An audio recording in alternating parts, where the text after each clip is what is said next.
Hi, ladies and gentlemen. Welcome back to the SAP IP Business Talk. Today we are in London. I talk with Ed Cavanna and Dan Speed from Mathis and Squire.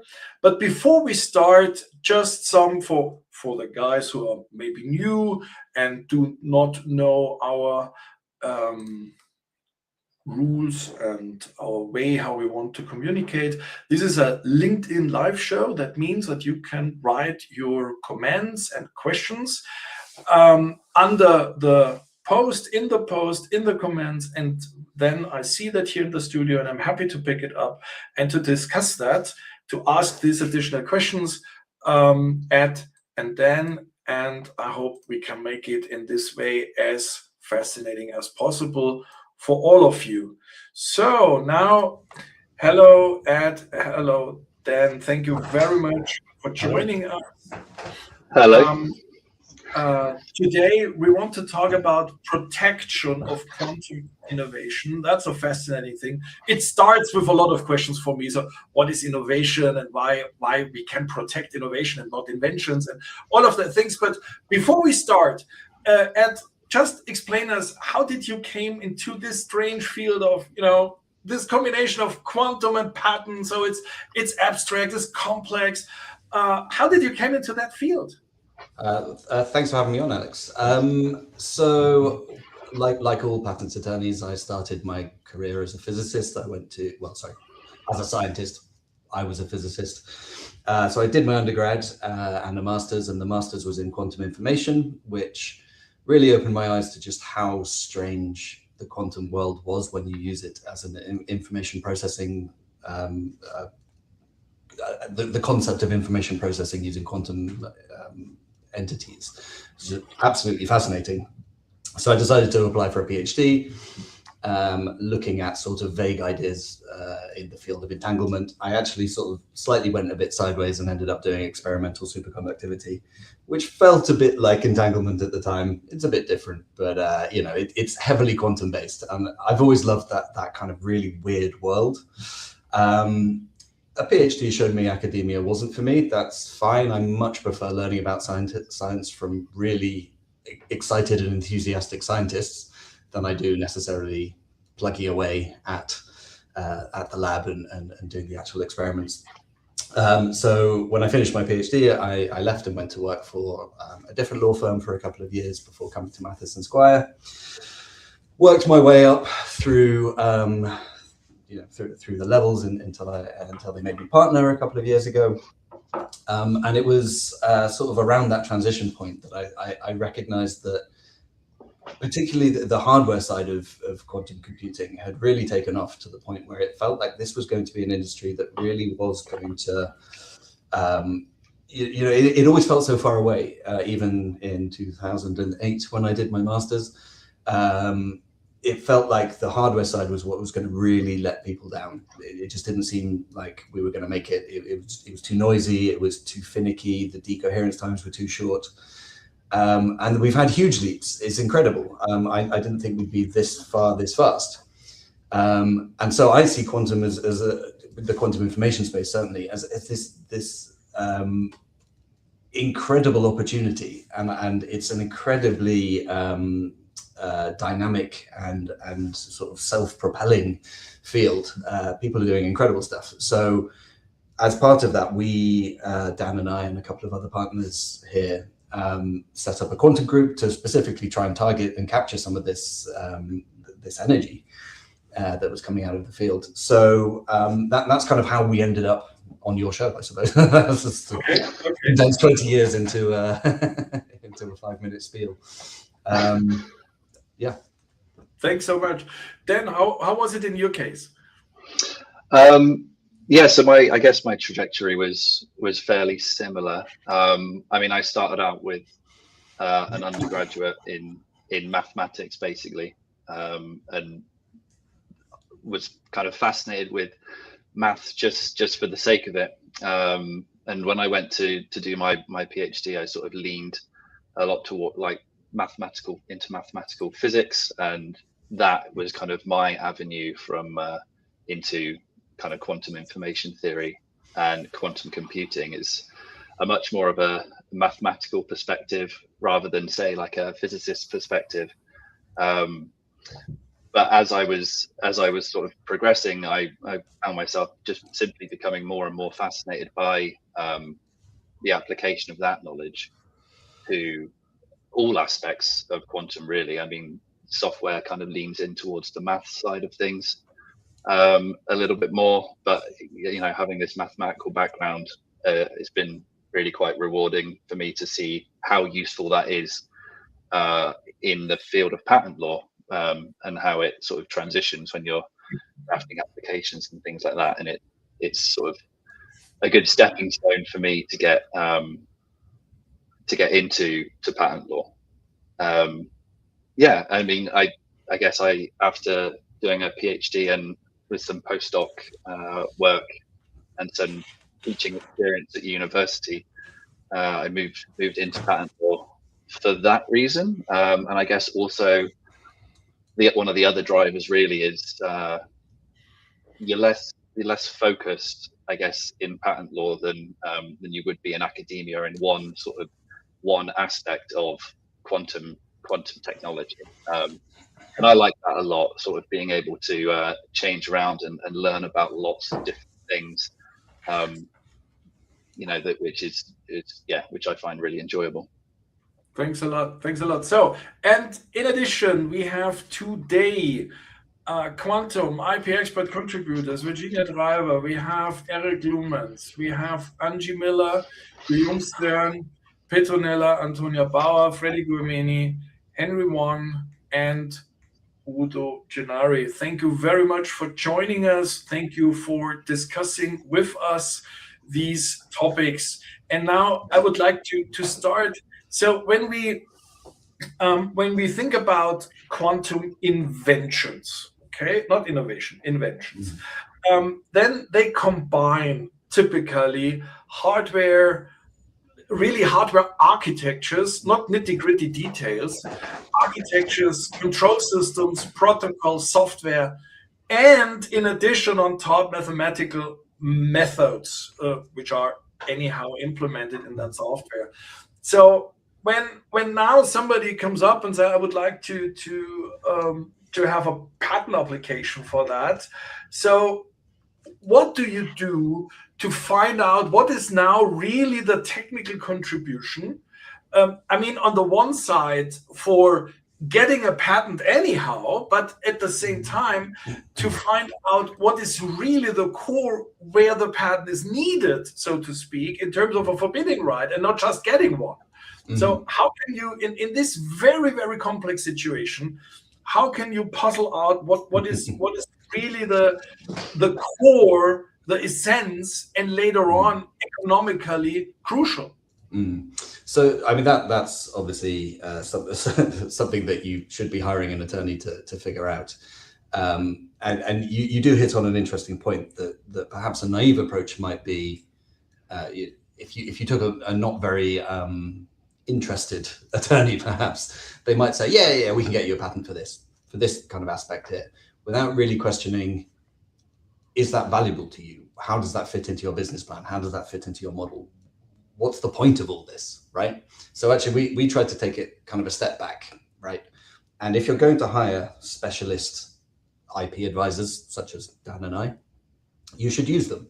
So we don't expect people who come to us with any invention, but particularly in the quantum space, the inventors or the applicant or the business that's going to be sort of paying our fees and filing the patent application, we don't expect them to come with a knowledge of where the technical interesting bits lie. That's a job for us to kind of have a really deep and back and forth conversation with the inventors, because often, certainly in this space, let's say you have an algorithms company or something like that, they've maybe found, they've taken a broad area of quantum information, and they've said, right, well, how can we apply some of these ideas to make a kind of working bit of software that I don't know, takes a Hamiltonian and outputs a kind of electron density or something, some sort of a simulation. And they'll have a fairly prescriptive set of steps. It's our job to kind of push back on that and say, okay, but like, how can we broaden this? How can we find something a little bit more interesting? How can we justify a broader scope for this? But also, what are your plans as a business? What are you going to use this for? Because often that level of detail is something that people don't necessarily think would be useful for an attorney to know. They almost feel like they should hide it behind the corporate veil and keep it away from us. But if we don't know what you're going to use it for, we don't know how to best position some of this content. On the other hand, of course, you sort of touched on sort of technical contribution and how do we identify these things. Again, this is a real issue, certainly in the algorithmic space. I think if you're making quantum hardware, it's fairly clear. You find a system where you have a two-layer quantum system, a two-level quantum system, and you say, well, this is more stable, it has a longer coherence time. If we, here's how we control it, here's how we implement gates. That's fairly clearly a kind of a technical advance. And as long as it's new, I don't really see a problem in identifying the patentable material there. When you're doing algorithmic things, obviously they are often very mathematical. Software is itself not quite frowned upon, I wouldn't say, around the world, but it's a thorny issue as to whether software is patentable and to what extent. A lot of the major offices around the world have had a renaissance, perhaps.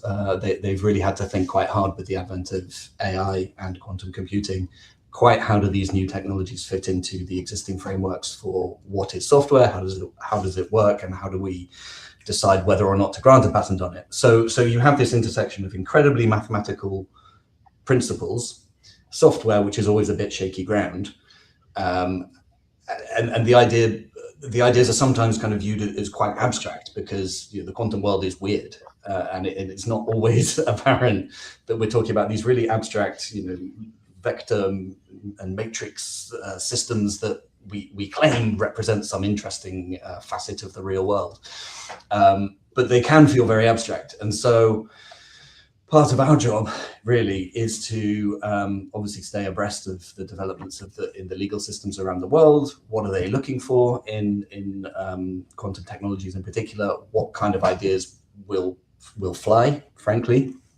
And how do we position your idea within our knowledge of the law? How do we frame that idea, baking into the application from the very start, an idea sorry. Yeah, no. I mean, what I really like what you say is when you say how to frame it, how to tell a story. This is sometimes when I'm talking with inventors or institutional representatives, it's absolutely crazy that they think that an invention is something objectively given, okay? And everybody knows what the invention is. So they still think in a steam engine, or I don't know, and you. So I invented that. Please wrap around a patent on it. Yeah. So the world isn't like that. It is exactly much more what you said. It's a story which you have to tell, which you first have to convince the examiner, and then you have to convince a judge and whatever. But for me, the first thing is. That means basically that the inventor has whatever, a gut feeling, the impression, the idea that something might be invented. Otherwise, they wouldn't call you, right? So right. You said something about there is an improvement, okay? So, but I could imagine that there's also a kind of negative selection in terms of, hey, I need a pattern to impress my investors. What can we do? Okay, so that is a different approach, but at the end, the same problem. Somebody comes, throw all the technology and ideas and software and algorithms on your desk and say, okay, now invent something or find something which we could call invention that we can patent it. Is that this is a part of your job, right? Oh, absolutely. Yeah. So, I mean, I sort of informally call it invention mining. Quite often, all the companies working in the space are incredibly innovative. They hire very smart people to solve very hard problems, and they hire us to sort of sift through that and work out what's going on. As I mentioned, if you there are a lot of reasons to file a patent, and it's not always simply to exclude the competition or sue them for license fees or whatever. Sometimes people are just looking to build a big portfolio. Sometimes people are looking to put together a large software package that they will sort of, sometimes even offer semi for free under certain Creative Commons licensing terms or what have you. And so, if you dump a whole bunch of algorithms that sort of improve processing capabilities in that's probably the highest level way we can phrase what these things might do. You could probably tell a story about most of them, to be frank. And you'd spend a lot of money, and without any idea of quite what you're trying to do with them, that money probably isn't well spent. And so part of this, like I say, it's about what is your strategy here. And that's something that we talk about from day one, really, is if you're looking to license this to somebody, who and why? And so maybe we can focus this in a slightly different way than if you were planning to sell it to somebody, than if you were planning to exclude some specific competitor from the market. Each of these has a slightly different focus, maybe, and we might talk about different things. But it all comes down to the same thing of identifying something which is technical that we think we can tell a convincing story on. I mean, I often say to people, actually, my job is not lawyer, it's storyteller, which probably puts most of the legal profession in slight disrepute. So I apologize to anyone who's offended by that.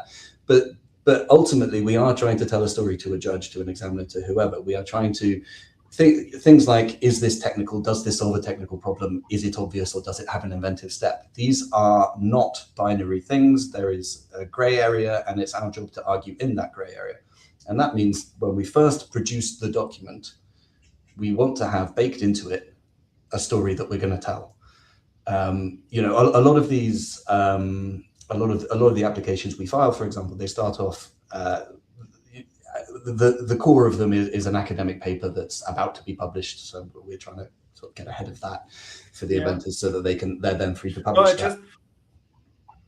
I just focus on that point so much because it is a huge difference. Which a company discuss with them, company representatives, about an IP strategy, let's say, and the first reaction is, we have nothing invented already. So the next question should be, okay, but who would know? Who in your company would be able to assess whether something is invented or not? You cannot do that. You are the weakest point in the whole IP chain, and you tell me that nothing is invented. That doesn't make any sense. So that is the question: when comes IP into play, and how can we convince, for example, quantum companies to think about IP before they think something was invented? And that is exactly why I stress the point so much, that at the end of the day, it's about strategy. It's about convincing people. It's about making business and using IP for that, and analyzing what's going on here, and then creating something which, at the end of the day, is the basis of a patent. No, exactly right. And I think so it's probably not a surprise to anyone that a lot of the inventors in these spaces have a strong academic background. But frankly, the maths is too hard to just hire someone off the street. You need someone who's been through the system rigorously. And so I have just a nice comment, which do not bring something completely new to the discussion, but it is absolutely great. Thank you, Adrian, for that. Hi, Adrian. That is really a very good point. 100%. So that's sort of where I was heading with that, is if you're an academic and you're looking to publish a paper, you have an idea. Obviously, what patents and academia share is it has to be new and in some way interesting to your audience, right? That's in patent world, we call that inventive step. In academia, it's just sort of non-trivial, like a non-triviality requirement for doing something new. Absolutely. But there's the threshold for that. What is non-trivial here? Right, exactly. And I think a lot of people come unstuck in the patent world when they hear phrases like non-obvious being thrown around. And when you're an academic and you're working, or sorry, academic level, but maybe you're working for a private company developing all these things, you're very close to some very cutting edge material where I don't think most people realize quite how smart they actually are, because they're surrounded by other very smart people. Exactly. To be frank, and so what constitutes obvious in a patent sense is actually quite nuanced, and it doesn't mean what the word obvious means if you look it up in a dictionary. And so, you know, what we try and do is we try and maintain a kind of informal levels of communication. In addition to working on specific projects with clients, we try and have kind of a regular contact to say, hey, do you need us to come in and talk to your development team and see if, you know, if we can shake them up a bit and figure out if they have in fact invented 10 things in the last year that they all just kind of decided wasn't worth filing anything for because they didn't really think it was that exciting, when in fact it is, and maybe it's groundbreaking, maybe it's a big money maker for the company if you license this thing out or what have you. Yeah, and maybe exactly that is the difference. Okay, we have a money making aspect which is maybe close to trivial, and we have the whatsoever groundbreaking thought, which is from a scientific standpoint brilliant, but from a commercial standpoint, and insofar to an intellectual property standpoint, not really the point. I mean, that is also something which should be understood, that IP is nothing for an academic career. Typically, IP is at the end for very practical commercial aspects, economic aspects, which companies have to follow to make money. I mean, we have Freddie. Thank you for discussing that a bit further. Freddie Gomini comes up with a very, I phrase it a little bit, with the aspect of timing, of business, of competition. So we have a race out there. I think it's okay to call it like that, and it's a time-related competition between continents, between countries, between companies around quantum solutions. And it's also about money, because we need finance we need funding for the companies. So when we have a very fast developing technology, nearly on a monthly base, sometimes we have the feeling on a weekly base, companies come up with new solutions, new approaches, and that around the globe. So how and IP is typically, especially patents, are typically seen as something, not just dry, especially takes a long time. It is complicated, is even complex. It is lawyerish, so it will slow down the development because we have to talk so much with lawyers, and it is not seen as a flexible instrument to be aligned with R&D and with the fast-pacing dynamic of competition. So how can you help here companies to support them, to give them a certain flexibility with IP, with patents, to help them with this dynamic? Yeah, I mean, it's a real challenge. You're absolutely right that there is a huge pressure on, even inventors in the quantum space who are not part of academic institutions, so private company-based inventors. They still have a pressure to publish in sort of academic journals and things like that, primarily because that's largely tied to funding. If you're seeking private investment, you need to be showing that you are cutting edge and that you're leading the charge in whichever subsector you happen to be operating. And so, yeah, I've never seen a sector quite as time pressured as this one. There are academic publications, there are prizes, there are conferences that people want to go to and do a talk, do a poster, but either way, send an abstract in advance of it.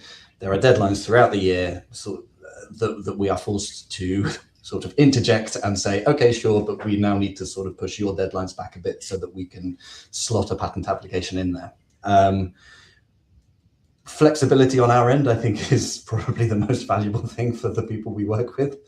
The ability to turn stuff around very quickly, strategic filings rather than feeling that you need to get it perfect straight away, and making what use we can of priority systems and things like that.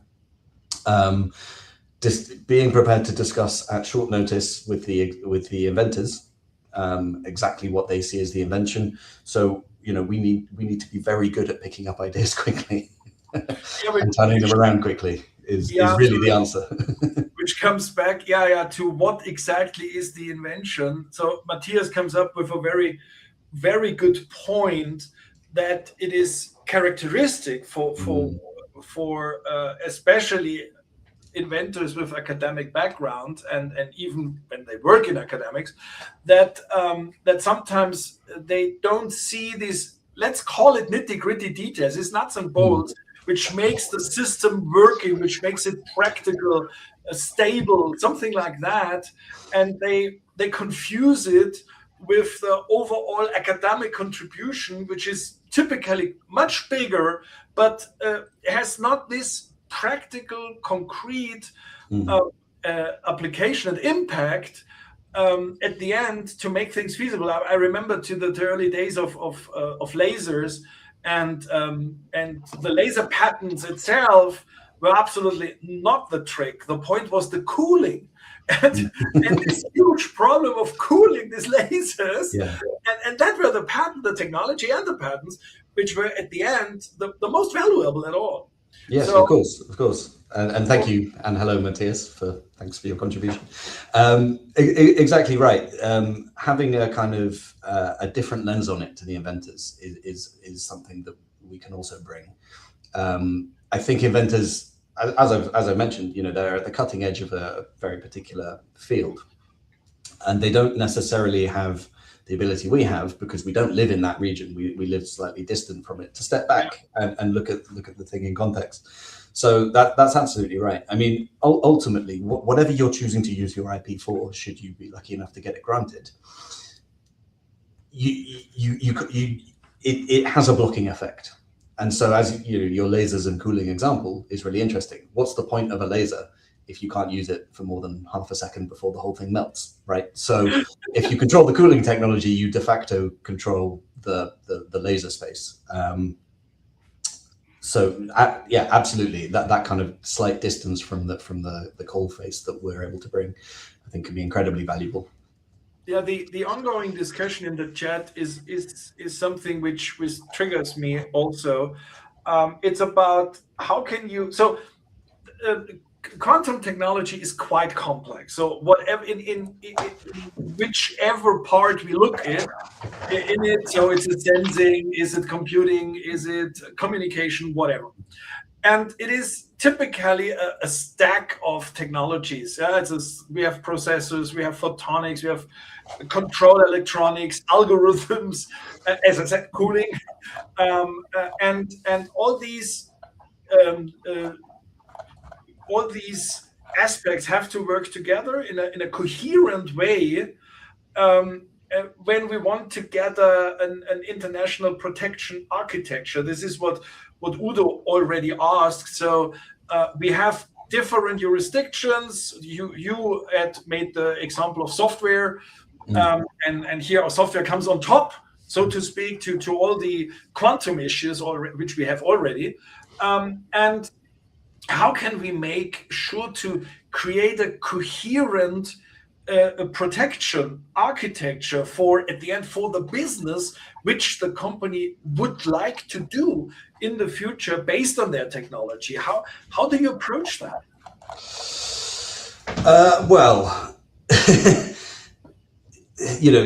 Some people, it sort of depends who you are, what kind of a player you are in this industry.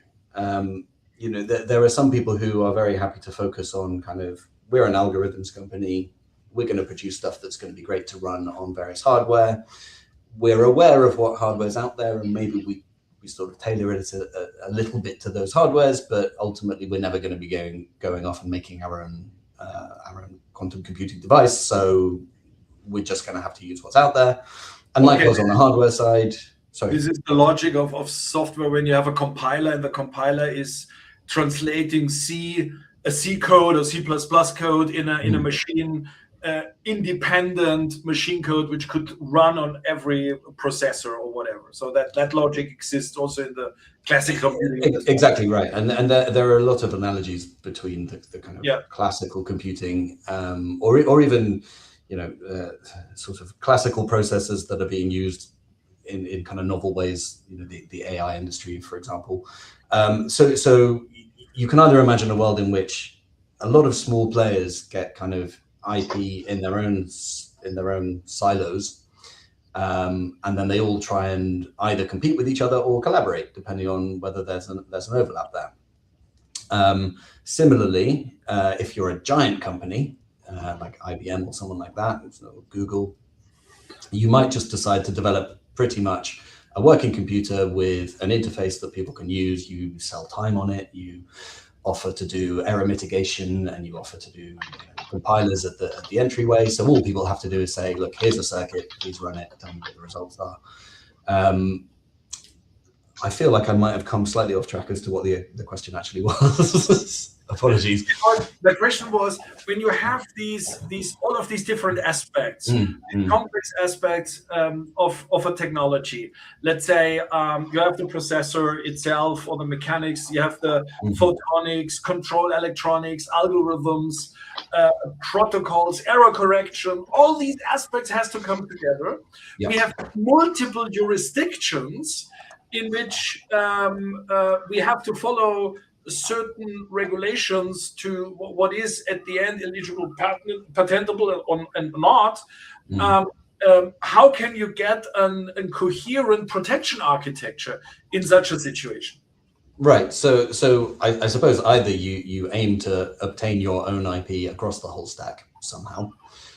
You employ innovators to sort of capture IP across the whole stack, or you otherwise obtain access, whether that's licensing agreements, contractual setups, whatever it might be. I mean, one thing that I've kind of slightly hinted on here, but I suppose I haven't really gone into, this is as good a time as any. People often view, particularly patents, as a kind of competitive thing. A lot of people think they're anti-competitive, but they are there to exclude your competition, is kind of what I mean by that. They can be a collaborative tool as well. If you get some strong IP in a certain sector, then adjacent sectors might want to joint venture with you. They might want to collaborate with you in some other way. And so that can start to sort of build a feedback cycle. We have, I mean, it's been in the news quite a lot recently that the companies like NVIDIA and the AI companies, there's a bit of a symbiotic loop going on where the chips are designed to run the things that the AI companies are generating, and they're telling the chips what to look like, and the chips tell them how they can sort of structure their algorithms to be most efficient. And you can imagine that with a really strong portfolio and a large footprint, an algorithms company could start feeding back into some of the kind of hardware producers or some of the compiler developers. Here is the kind of thing we're doing. We would really like it if there were computers that were slightly more tailored towards this, and vice versa. You can obviously see how the hardware industry drives what the algorithms people are doing, because if you have no hope of running your algorithm on this substrate, you should probably think about phrasing it differently, or because the hardware industry moves in kind of quantum leaps. There's not such a, you kind of have to wait for something big to happen and then figure out what to do with that. Got you. Whereas the algorithm side is a lot more kind of linear. It's very fast paced and very competitive, but it kind of builds, as you said earlier, month by month. There are great new innovations coming out all over the place. So yeah, as I see it, probably collaboration between a lot of diverse entities is likely to be the way the field goes. Got you. Dan, I have something for you as a theoretical physicist. So you're a colleague of mine, so to speak, and Virginia has a very fascinating question, which goes back to earlier discussion which we had about this invention harvesting, and she asked the question whether you're using AI for that, or are you doing that with support of AI? And if so, are there specific challenges which you experienced?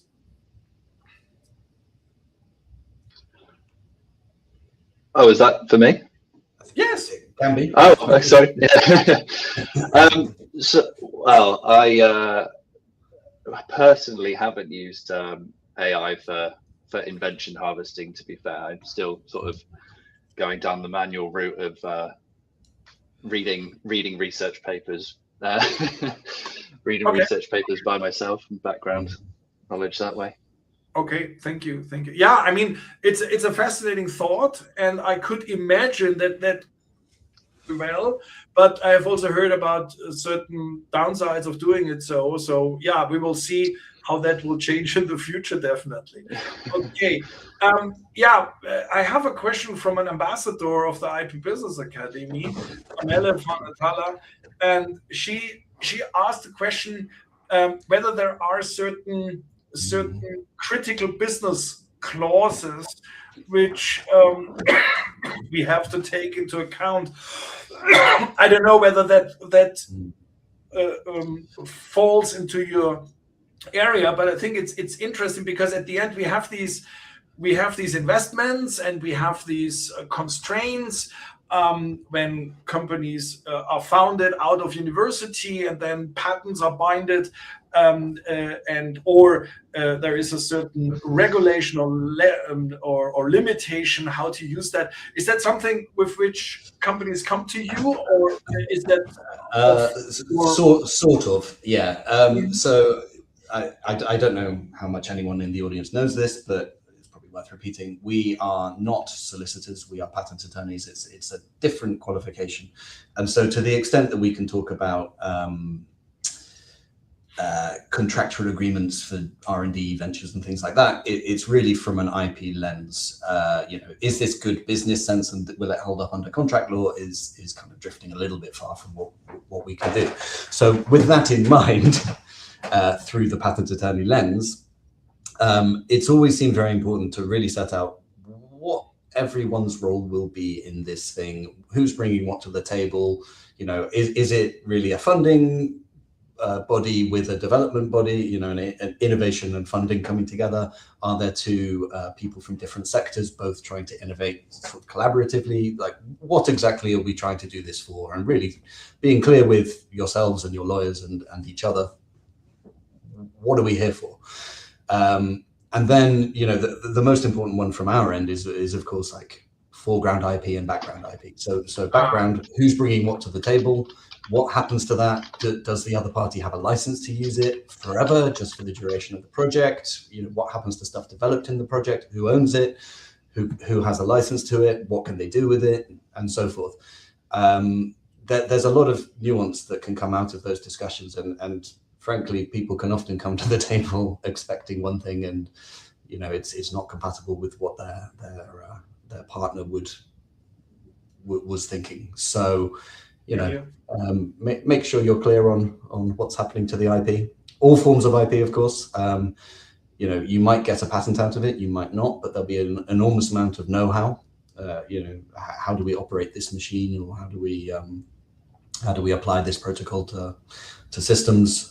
You wouldn't necessarily put that level of detail in the patent, but it frankly might put a bit of a barrier for someone just reading the patent might not be able to implement it without sort of developing their own protocols. So there is a wide IP issue to be addressed there, is probably what I'm trying to say, I think. Yeah.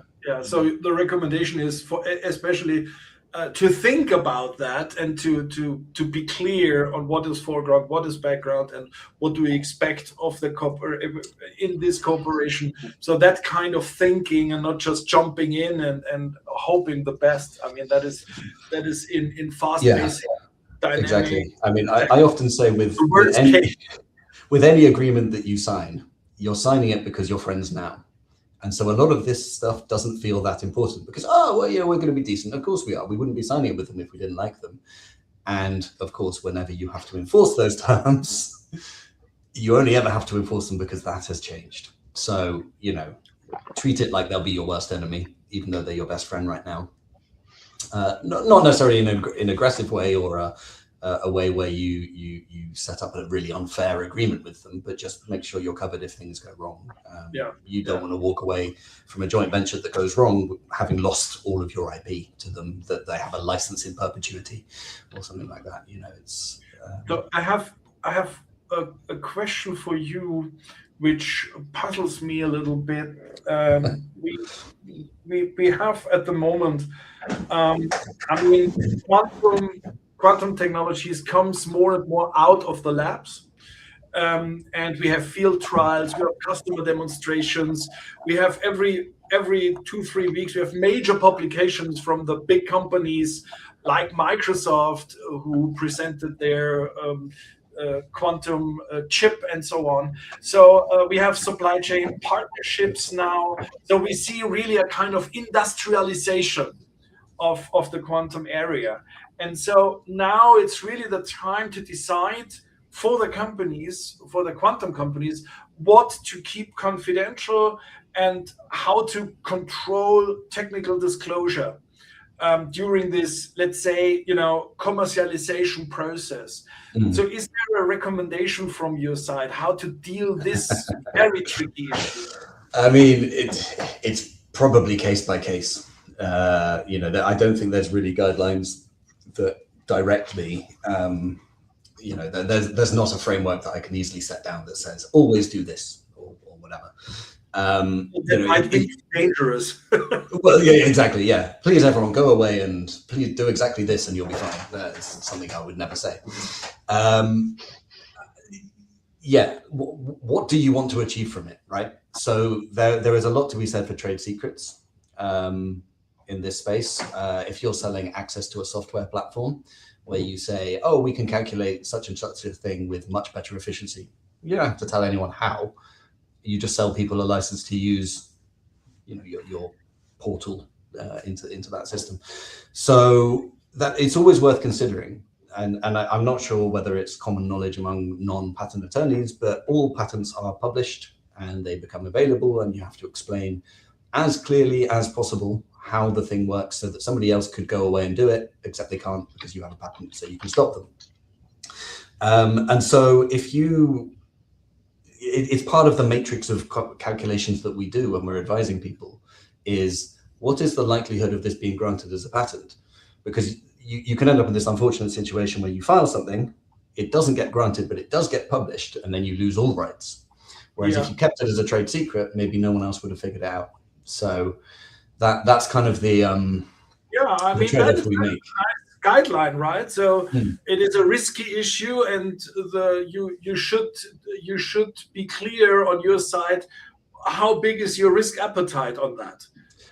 Exactly right, and you can't license trade secrets to people very easily, other than selling a kind of license to access a kind of black box or something like that. But if you want to do a joint collaboration or something like that with somebody, you probably do need some hard IP that you can bring to the table and say, look, here's a granted patent. We're going to use this. The idea is under this. Don't worry, you're protected. We're the only people who are allowed to do this because we have the patent. Let's go forward with that, rather than, oh yeah, trust me, I've definitely got this thing and it works really well, but I won't tell you what's in it. It's about putting yourself in a stronger position as you can. Kenneth Arrow received a Nobel Prize for this so-called Arrow's paradox, that you cannot make trade or business with information alone, because nobody will give you money for the information before they know what the information is, and after they know what the information is, they don't give you money for it because now they have it. Exactly. And so that's often our advice, is get something filed before you start talking. For example, NDAs do exist, non-disclosure agreements. I don't like using them. I think if something goes wrong, you're still in a worse position. So anyway, I interrupted you and I realized that we've possibly No, don't worry. I just want to finish that it is a wonderful talk, because we end with a Nobel Prize winner in economics. So we can't do more to explain the key. I have a final question, which I do not expect that you answer it, but maybe for the after show. That is a very good starting point from Angie Miller. and I like that very much. She asked if you could change one thing about the current IP system. Just one? What would it be? So that is a perfect starting point for the after show party. Okay, Thank we'll you take so that up much. on Thank you, Ed, for being with us today. We have here a hint.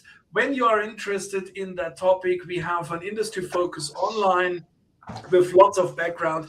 Ed and then also cited here with their publication, and you will find also a report about this live talk during this day or tomorrow. And if you're interested, join us with a fireside chat of the Open Foresight Board. So the industry asked us to organize a next fireside chat on quantum IP. So our experts, you're all invited to join us here. So this is not a public format. In this case, some industry representatives meet some expert to discuss ongoing current issues in that field, and we define in advance what exactly should be discussed here. And we talk about typically 1 or 2 experts with 3-4 industry representatives, just to let all of you know that we prepare that for the next weeks. So Ed, Dan, thank you so much. Thank you very much. In London, and thank you very much for staying in touch with us in the after show party. Bye to all of you out there. Thank you